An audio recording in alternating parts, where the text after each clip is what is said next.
All right, gentlemen, let's talk about a direct adult conversation about two real-world venues some people explore for anonymous or semi-anonymous sexual encounters: glory holes and sex cinemas. I am not here to glamorize or shame. I am here to explain what they are, the risks, and how to make safer, more respectful choices if you decide to participate. We will keep this grounded in consent, hygiene, harm reduction, and the law. By the end, you will know how these spaces typically work, what to bring, how to set boundaries, red flags to watch for, and safer alternatives. I am Dr. Emma Blake, urologist and men's health expert. And just a quick heads up, I have listed my recommended supplements for stronger erections and stamina in the comments below, and will explain why they are game changers at the end of the video. Now, let's start. Let's start with definitions. A glory hole is usually a barrier between two adjacent private booths or rooms with an opening at about pelvic height that allows sexual contact without face-to-face interaction. These booths are often located in the arcade areas of adult bookstores or video stores. A sex cinema is a small theater that plays adult films where individuals or couples watch, sometimes with a designated section for couples and general seating for others. In some cities, there are hybrid spaces with private booths, viewing windows, and communal rooms.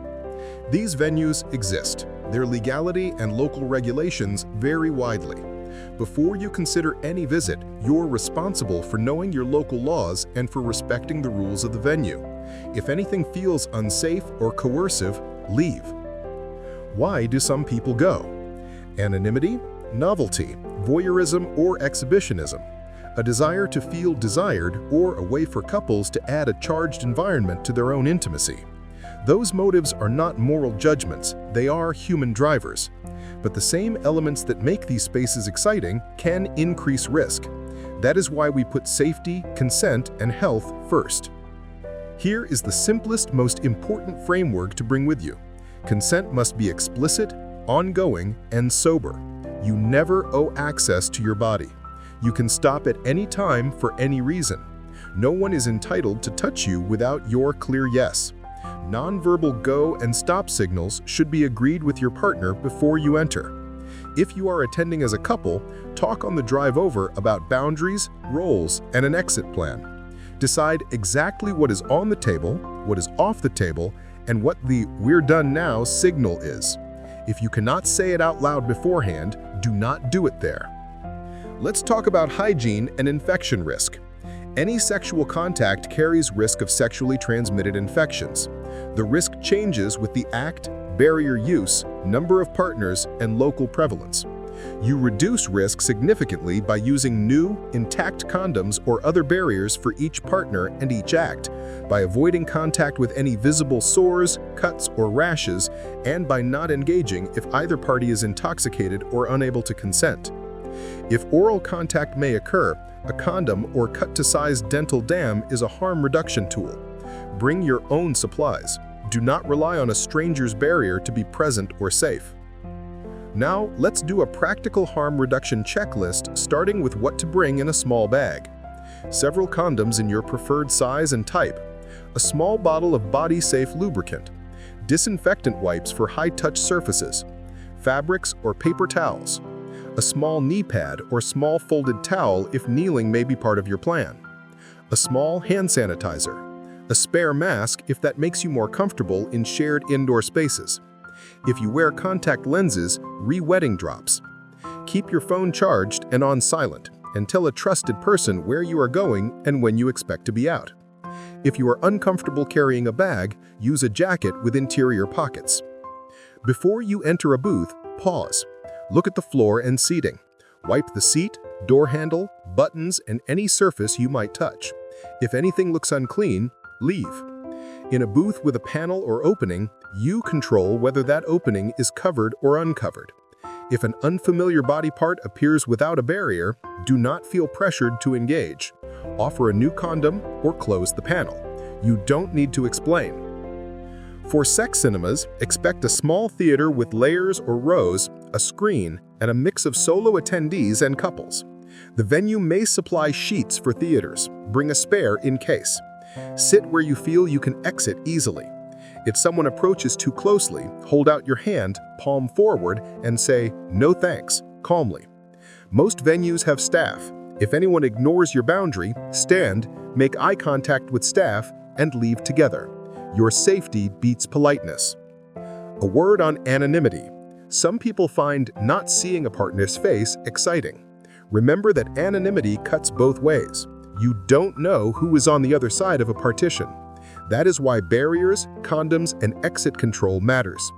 Do not share personal information. Do not film or photograph anyone. Many venues ban phones for exactly this reason. Assume there are cameras in public areas for security. You are responsible for your privacy and for respecting others. Couples often ask how to approach this together. Here is a step-by-step conversation you can adapt. Clarify why you are interested. Is it to be watched, to watch, to add a charged background while you are with each other, or to invite limited contact from others? Say it plainly. Define hard stops. For example, no genital touching without a barrier, no kissing with strangers, no penetration with strangers, no contact if anyone appears intoxicated. Any plan you cannot describe without euphemism. If a thought begins with, "We'll just see what happens," pause and make a clearer plan. Let's address common red flags. Anyone who persists after a no, anyone who tries to remove a barrier, anyone who appears underage or impaired, any venue that looks unsanitary or chaotic, any partner who pressures you to go beyond your stated limits, any plan you cannot describe without euphemism. If a thought begins with, "We'll just see what happens," pause and make a clearer plan. Now, a few etiquette notes that keep everyone safer.